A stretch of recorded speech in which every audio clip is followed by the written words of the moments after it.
Big Boss season 8இல் கியூட்டான போட்டியாளராக கலந்து கொண்டவர்தான் சௌந்தர்யா. இவர் விஷ்ணுவின் காதலி, லெஸ்பியன், மிமிக்ரி பிளேயர் என பல கேலி கிண்டல்கள் விமர்சனங்களை தாண்டி அனைவரையும் திரும்பி பார்க்க வைத்த ஒரு பெண்ணாக இருக்கின்றார். இவர் தனக்கு வரும் கேலி கிண்டல்களுக்கு நேரடியாக பதில் சொல்லாமல் தன்னுடைய ரியாக்ஷன் மூலம் பதில் சொல்லும் பிக் பாஸினுடைய டெக்னிக்கல் பிளேயராக காணப்படுகின்றார். மக்களுடைய ஆதரவால் சவுண்ட் என சத்தமாக அழைக்கப்படும் சௌந்தர்யா தற்போது பிக் பாஸில் கலக்கி வருகின்றார்.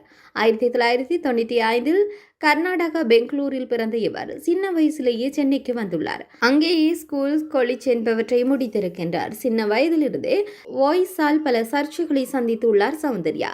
இது தன்னுடைய கெரியருக்கு பாதிப்பாக அமையும் என தெரிந்தும் தைரியமாக மீடியாவிற்குள் நுழைந்திருக்கின்றார். சௌந்தர்யாவுக்கு ட்ரெஸ் டிசைனிங் ரொம்ப பிடிக்குமாம். அதனாலேயே காலேஜில் படிக்கும்போது சின்ன சின்ன ஷார்ட் ஃபிலிம் மாடலிங்கில் களமிறங்கி இருக்கின்றார். 2018ஆம் ஆண்டு விஜய் டிவியில் ஒளிபரப்பான ஒரு ரியாலிட்டி ஷோ ஒன்றில் சௌந்தர்யா பங்கு பற்றி இருந்தார்.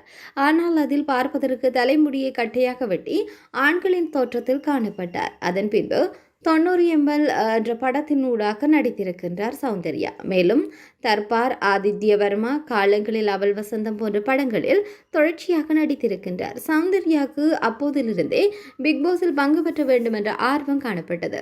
2023ஆம் ஆண்டில் ஆகா OTT தளத்தில் வெளியான வேறு மாதிரி ஆபீஸ் என்ற வெப் சீரியலில் சௌந்தர்யா நடித்திருந்தார். இதில் விஷ்ணு, விஜயும் நடித்துள்ளனர். இந்த வெப் சீரிஸில் நடித்த பின்பு சௌந்தர்யாவுக்கு என தனி ஃபேன் பேஸும் இருந்தது. வேறு மாதிரி ஆபீஸ் சௌந்தர்யாவின் சினிமா கெரியரில் மிகப்பெரிய திருப்பு முனையாக அமைந்தது. இந்த வெப் சீரிஸின் மூலமே சௌந்தர்யாவிற்கும் விஷ்ணுவுக்கும் நெருங்கிய பழக்கம் ஏற்பட்டது. இதன்போது எழுந்த விமர்சனங்களுக்கு ஒரு ஆணும் பெண்ணும் இறங்கி பழகக்கூடாதா என சௌந்தர்யா பதிலடி கொடுத்திருந்தார். அத்துடன் பிக் பாஸ் சீசன் 8இல் விஷ்ணு, விஜய் பங்கு பற்றிய நிலையில் அவர் ரெக்கமெண்ட் பண்ணியதால் தான் சௌந்தர்யாவிற்கு பிக் பாஸ் வாய்ப்பு கிடைத்ததாகவும் கூறப்பட்டது. பிக் பாஸ் நிகழ்ச்சியில் சௌந்தர்யா என்ட்ரி கொடுத்த போது விஜய் சேதுபதியிடம் தான் மாடலிங்காக இருந்த போதிலும் என்னுடைய குரலால் பல இடங்களில் அவமானப்பட்டுள்ளேன், அதனால் தான் நான் மிமிக்ரி பண்ணி பேசிக்கிட்டு இருக்கேன் என மிகவும் எமோஷனலாக சொல்லியிருந்தார். அதற்கு விஜய் சேதுபதி உங்களுடைய சொந்த குரலே நன்றாக இருக்கு என அவருக்கு தைரியம் கொடுத்து அனுப்பியிருந்தார். பிக் பாஸிலும் சௌந்தர்யா எதுவித பெரித ஆர்வம் காட்டாதவர்களாக இருந்தார்.